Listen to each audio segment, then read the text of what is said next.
আলু হবে, পেঁয়াজ হবে, করলা হবে। আসুন দাদা, নিয়ে যান।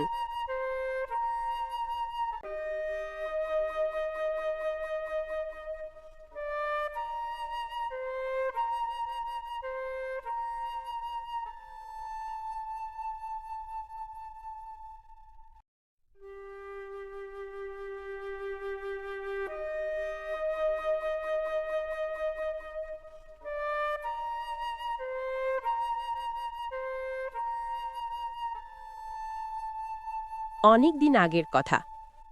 বাতাসপুর নামে একটি ছোট গ্রামে মনোহর নামের একজন অত্যন্ত সরল, সাদামাটা এবং গরিব লোক বাস করত। সে খুব পরিশ্রমী ছিল। তার একটি ছেলে ছিল যার নাম করিম ছিল। করিমও তার বাবার মতো খুব পরিশ্রমী ছিল। করিম যখন ছোট ছিল তখনই রোগের কারণে তার মায়ের মৃত্যু হয়েছিল। করিমের মায়ের মৃত্যুর পর করিমের বাবা মনোহর প্রতিজ্ঞা করে যে কখনো দ্বিতীয় বিয়ে করবে না এবং নিজেই করিমকে ভালোবাসা দিয়ে লালন পালন করবে। বাবা ছেলে দুজনেই রাজা হুমায়ুনের প্রাসাদে কাজ করত। রাজা পরিশ্রমের বদলে মাত্র 1.5 কিলো খাদ্যশস্য দিতেন। 1.5 কিলো খাদ্যশস্যে বাবা ছেলের খুব কষ্টে দিন কাটত। তাই কখনো তাদের দুজনকেই খালি পেট হতো, তো কখনো আধ পেট খাবার খেয়ে জীবনযাপন করতে হতো। একদিন করিম তার বাবাকে বলে, বাবা, আমাদের এই রাজপ্রাসাদে চাকরি ছেড়ে দিয়ে অন্য কিছু কাজ করা উচিত। আমাদের অন্য শহরে চাকরি করা উচিত, কারণ কাজের পরিবর্তনে রাজা আমাদের এত কম খাদ্যশস্য দেয়। এই কম খাদ্যশস্যের কারণে আমাদের পেটও কখনো ঠিকভাবে ভরে না এবং আমরা সবসময় ক্ষুধার্তই থাকি। ক্ষুধার্ত থাকার কারণে আমরা খুব দুর্বল হয়ে যাচ্ছি। আমরা যদি ঠিকমতো খাবার না খেতে পাই তাহলে কাজই বা কিভাবে করব? ছেলে কথা তো খারাপ বলেনি। খালি পেটে থাকার কারণে আমিও খুব দুর্বল হয়ে পড়েছি। সব সময় মাথা ঘুরে, কখনো কখনো তো আমার চোখেও দেখা বন্ধ হয়ে যায়। কিন্তু ছেলে, আমরা রাজার এই চাকরিটা ছেড়ে দিতে পারবো না। আমরা রাজার এই চাকরিটা ছেড়ে কোথাও যদি যে চাকরি করি, তাহলে রাজা আমাদের সেখান থেকে বের করে নিয়ে সারা জীবনের জন্য বন্দী করে দেবে। তার থেকে ভালো আমরা এই চাকরিটাই চুপচাপ করে যাই। চল, এখন তুই জঙ্গল থেকে কাঠ নিয়ে আয়, আর আমি তাড়াতাড়ি রান্না বানিয়ে নিই। করিম কাঠ আনতে জঙ্গলের দিকে বেরিয়ে পড়ে। তখনই মনোহরের বাড়িতে একজন বৃদ্ধা মহিলা আসে এবং সে মনোহরকে বলে, মনোহর, তুই জীবনে অনেক কষ্ট সহ্য করেছিস। এখন আর কষ্ট সহ্য করতে হবে না। বুড়ো বয়সেও তো তুই সুখ পেলি না। তোর ছেলের বিয়ের বয়স তো হয়ে গেছে। তাহলে ভালো একটা মেয়ে দেখে ওর বিয়ে করিয়ে দে। বাড়িতে বউ এলে তোদের দুজনকে এত ঘরের কাজকর্ম করতে হবে না। সারাদিন পরিশ্রম করে সন্ধ্যায় এসে আবার খাবার বানানো।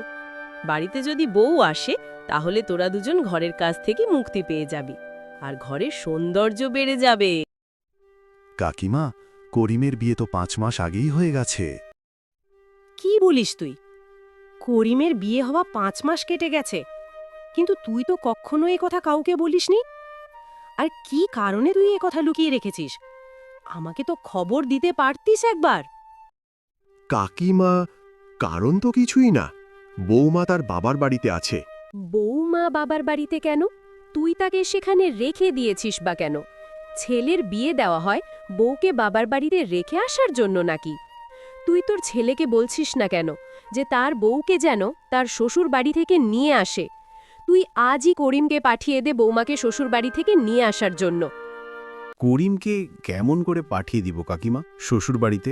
দারিদ্রতা তো চারিদিক থেকে ঘিরে রেখেছে আমাদের। বাড়িতে তো একটি খাট পর্যন্ত নেই যার উপরে বৌমা এসে বসতে পারে। আর আমাদের কাছে এত টাকা নেই যে আমরা খাট কিনে আনতে পারবো এখন। আবার করিমের ভালো পোশাকও নেই যা পরিধান করে এসে শ্বশুর বাড়িতে যেতে পারে। করিমের কাছে মাত্রই একটাই জামা ও প্যান্ট আছে, সেটাও অনেক পুরনো হয়ে গেছে।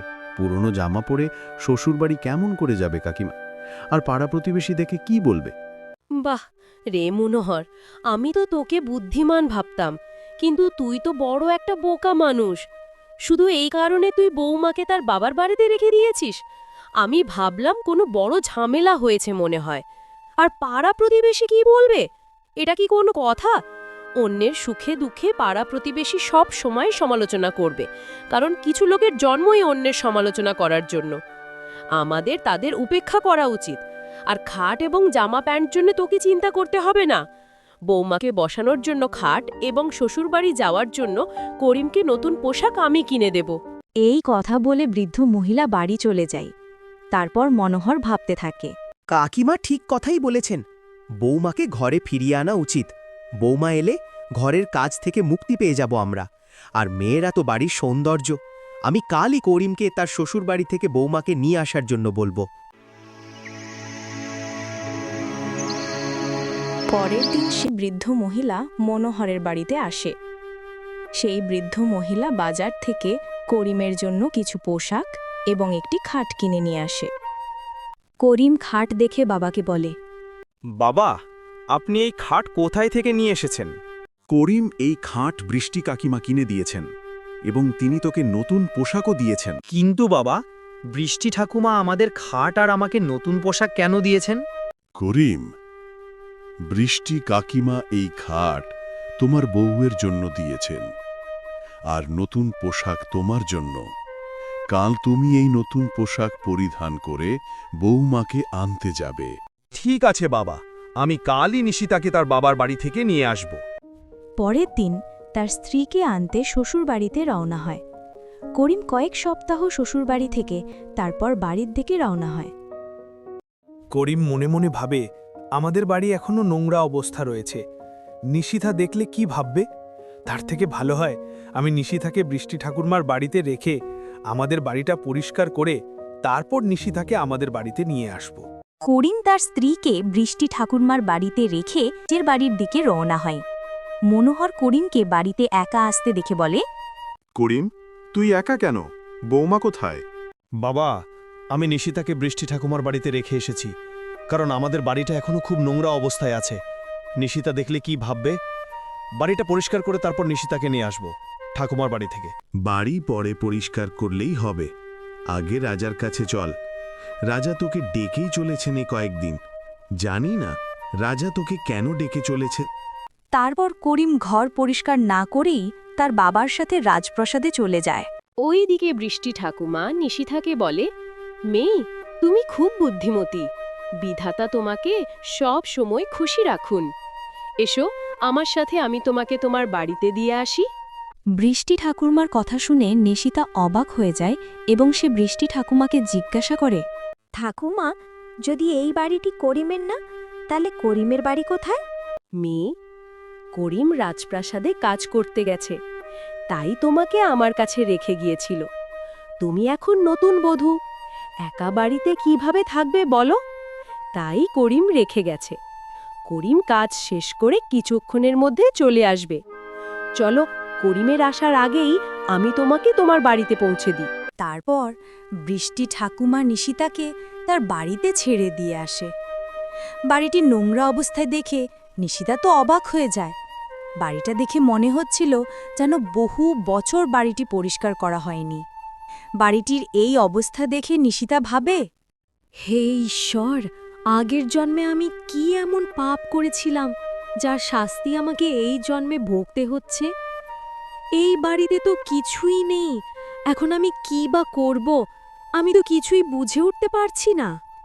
নিশিতা খুবই বুদ্ধিমতী ও খুব চালাক ছিল।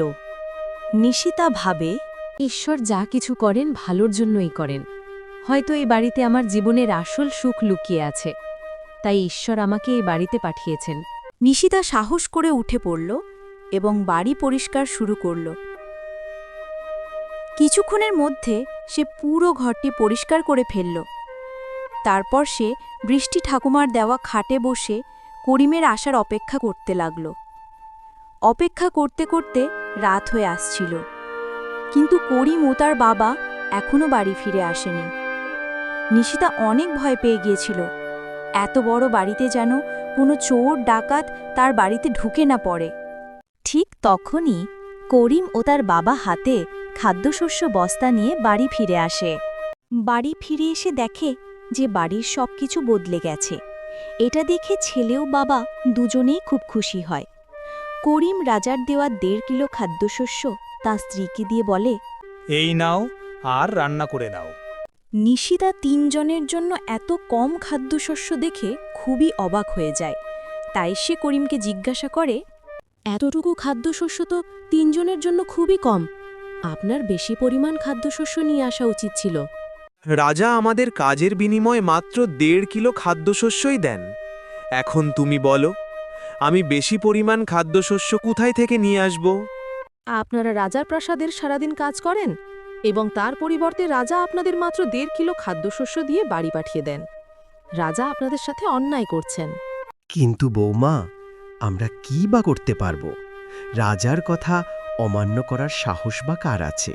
কাল থেকে আপনারা মাত্র ১.৫ কিলো খাদ্যশস্য নিয়ে আসবেন না। রাজাকে বলবেন যে ১.৫ কিলো খাদ্যশস্যে আমাদের পেট ভরে না। আপনি যদি খাদ্যশস্য ১.৫ কিলো থেকে ৪ কিলো বাড়িয়ে দেন তাহলে আমাদের খুবই উপকার হতো মহারাজ। আর যদি রাজা খাদ্য দিতে অস্বীকার করে তাহলে আপনারা রাজপ্রাসাদে আর কাজ করতে পারবেন না। এ কথা মহারাজাকে জানিয়ে দেবেন। আর রাজার যদি আপনাদের দরকার হয় তাহলে রাজা আপনাদের কাজে রাখবেন, আর না হলে রাখবেন না। নিশিতা, তুমি হয়তো মহারাজাকে চিনো না, তাই এসব কথা বলছো। রাজা যদি এসব কথা জানতে পারে তাহলে আমাদের সারা জীবনের মতো কারাগারে বন্দি করে রাখবেন। কেন বা রাজা আপনাদের বন্দি করে রাখবেন? আপনারা তো কোনো অন্যায় কাজ করেননি। নিজের হক চাইবেন শুধু। আপনাদের কিসের ভয়? আর যে নিজের হক চাইতে পারে না সে জীবনে কিছুই করতে পারে না। মহারাজা আপনাদের কিছুই করবেন না, শুধু শুধু ভয় পাচ্ছেন আপনারা। এই জন্যই তো আমি বলছি, একবার রাজাকে খাদ্যশস্য বাড়ানোর জন্য বলেন, রাজা ঠিকই রাজি হয়ে যাবে। ঠিক আছে বৌমা, তুমি যখন এত করে বলছো তাহলে আমরা রাজাকে খাদ্যশস্য বাড়ানোর কথা বলবো। এখন তুমি এগুলো রান্না করে দাও আমাদের। পরের দিন করিম ও তার বাবা দুজনেই রাজপ্রাসাদে যায়। তারপর মনোহর রাজাকে বলে, মহারাজ, আমি আপনাকে কিছু কথা বলতে চাই আজ, খাদ্যশস্যের বিষয়। সারা দিন কাজ করে ১.৫ কিলো খাদ্যশস্যে পেট ভরে না আমাদের মহারাজ। প্রায় দিনই আমাদের ৮ পেট খাবার খেয়ে দিন কাটাতে হয়। আপনার কাছে আমার প্রার্থনা, যদি আপনি আমাদের খাদ্যশস্য একটু বাড়িয়ে দেন তাহলে আমাদের খুব উপকার হতো মহারাজ। মনোহর, এ কথা তোমার আগে বলা উচিত ছিল। ক্ষুধার্ত থাকা ভালো কথা নয়। তোমরা যদি ক্ষুধার্ত থাকো তাহলে তো তোমরা কাজ ঠিকমতো করতেই পারবে না। আমি আজকেই তোমাদের খাদ্য বাড়িয়ে দিচ্ছি। তারপর মহারাজ মন্ত্রীকে বলে, মন্ত্রী সাহেব, আজ থেকে মনোহরের খাদ্যশস্য ১.৫ কিলো থেকে ৫ কিলো করে দিবে। রাজার সিদ্ধান্ত শুনে করিম ও মনোহর দুজনেই খুব খুশি। এখন তারা ৫ কিলো শস্য নিয়ে বাড়ির দিকে রওনা হয়। নিশিতা করিমের মাথায় খাদ্যশস্য ও বড় বস্তা দেখে তখন বুঝে যায় যা তাদের কথা রাজা মেনে নিয়েছে। এই বস্তা দেখে মনে হচ্ছে যে আপনাদের কথা রাজা মেনে নিয়েছেন। রাজা আবার আপনাদের কিছু বলে না তো? না না বৌমা মহারাজ, আমাদের কিছুই বলে নাই। তিনি আমাদের ১.৫ কিলো থেকে ৫ কিলো খাদ্যশস্য দিলেন। আমরা তো শুধু শুধু রাজাকে ভয় করতাম। মহারাজ খুব দয়ালু। মনোহরের বাড়ির সবাই তো খুবই খুশি এই খাদ্যশস্য পেয়ে। আর মনোহর তার বৌমাকে অনেক আশীর্বাদ করলেন। নিশিতা খুব চালাক আর বুদ্ধিমতী ছিলেন। রাজার দেওয়া খাদ্যশস্য থেকে নিশিতা অর্ধেক শস্য বাঁচিয়ে রাখত এবং বাকি অর্ধেক রান্না করত। এভাবে কিছুদিন কেটে যায়।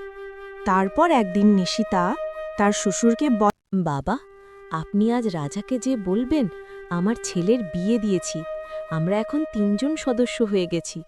আপনি যে শস্য দেন তাতে আমাদের অনেক কষ্টে দিন কাটে মহারাজ। আপনি যদি আর কিছু শস্য বাড়িয়ে দেন তাহলে খুবই ভালো হতো মহারাজ। ঠিক আছে বৌমা, আমি আজই মহারাজকে যে বলবো এই কথা। পরের দিন আবার বাবা ছেলে দুজনেই মহারাজের কাছে যাই। মহারাজ, আমি আমার ছেলের বিয়ে দিয়েছি। এখন আমাদের পরিবারের ৩ জন সদস্য হয়ে গেছে।